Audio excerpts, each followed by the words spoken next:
রাত পেরোলেই গঙ্গা পুজো আর অন্যান্য জায়গার পাশাপাশি নবদ্বীপে বিভিন্ন গঙ্গার ঘাটগুলোতে যেমন আয়োজন করা হয় গঙ্গা পুজোর পাশাপাশি এই বিশেষ দিনে গঙ্গা স্নানের জন্য নবদ্বীপে আসে বহু পুণ্যার্থী।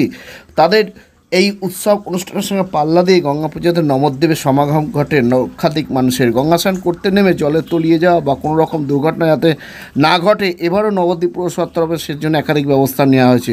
প্রসঙ্গত চলতি বছরের জানুয়ারি মাস থেকে এবছরের নবদ্বীপে বিভিন্ন গঙ্গার ঘাটে স্নান করতে গিয়ে জলে তলিয়ে গেছে প্রায় 20 জন। এ নিয়ে নবদ্বীপ পুরসভা পুরপ্রধান বিমান কৃষ্ণ সাহার বক্তব্য আমরা শোনাব। তিনি ঠিক কী বলেছেন। প্রতি বছরই গঙ্গা পুজোতে অসংখ্য মানুষের সমাগম ঘটে।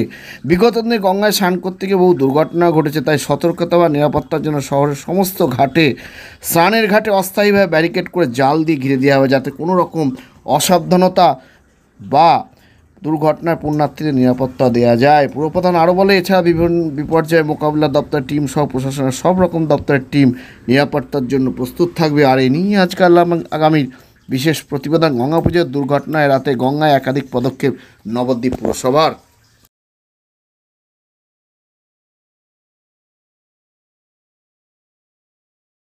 হাত বাড়ালি অ্যাপেলো। চেন্নাইয়ের নামী চিকিৎসকরা বসছেন কৃষ্ণনগরের পাত্রবাজারের অ্যাপেলো ইনফরমেশন সেন্টারে।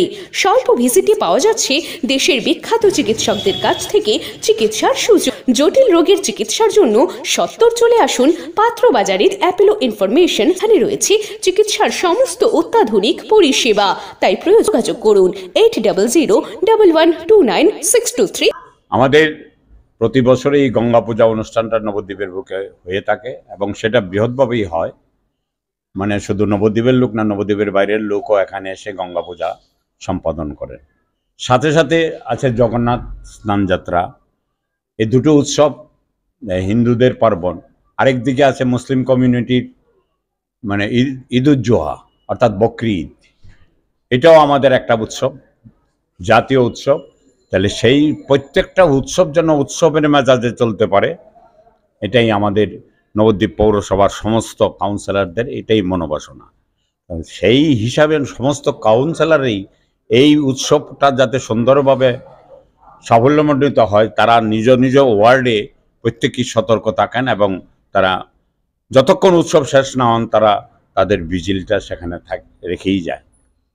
তাই আমরা সামগ্রিকভাবে 24টা ওয়ার্ড নবদ্বীপ মিউনিসিপ্যালিটি, আর আমাদের এই মিউনিসিপ্যালিটির অন্তর্গত কয়েকটি স্নানের ঘাট আছে। এই স্নানের ঘাটগুলি অত্যন্ত জনবহুল হয়ে ওঠে সেই সময়। তো সেইটাকে মাথায় রেখে গঙ্গায় যে দুর্ঘটনাগুলি ঘটে, অনেকে ভেসে যায়, সাঁতার জানে না, তারা স্নান করে আবেগের বসে যায়।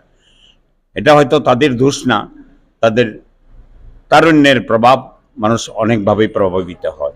তো সেই হিসাবে একটা মানুষ চলে যাক আমাদের ছেড়ে, সেটা তো আমাদের কাম্য নয়। নবদ্বীপ মিউনিসিপ্যালিটি সেই দিক মানে নজর দিয়ে একটা মানুষের জীবনকেও যাতে আমরা রক্ষা করতে পারি, সেই প্রচেষ্টাটাকে মাথায় নিয়ে আমাদের পৌর বোর্ড বিভিন্ন ঘাটে মানে মানুষ যদি স্লিপ করে চলেও যায়, তাই সে ওই ব্যারিকেডের বাইরে যাবে না, এমন একটা ব্যবস্থা করা হয়েছে। প্রত্যেক ঘাটে ব্যারিকেড দেওয়া হয়েছে। সেটা যদিও অস্থায়ী, তো অস্থায়ী এটা স্থায়ীভাবে করতে গেলে আবার অনেক সমস্যাও আছে। সেই সমস্যাগুলি আগে দূরীকরণ না করে এটা স্থায়ীভাবে করতে পারা যায়। এটা অকেশনালি করা হয় প্রত্যেকটা ঘাটেই, এইবারও করা হয়েছে। আমরা শুধু যারা স্নানযাত্রী আসছেন তাদের কাছে সহযোগিতা করব, আপনারা ধীরে ধীরে লাইন দিয়ে স্নান সম্পাদন করবেন, অযথা নিজের বিপদ নিজে ডেকে আনবেন না, তাদের কাছে এই প্রার্থনা রাখছি, বিনীত আবেদন রাখছি।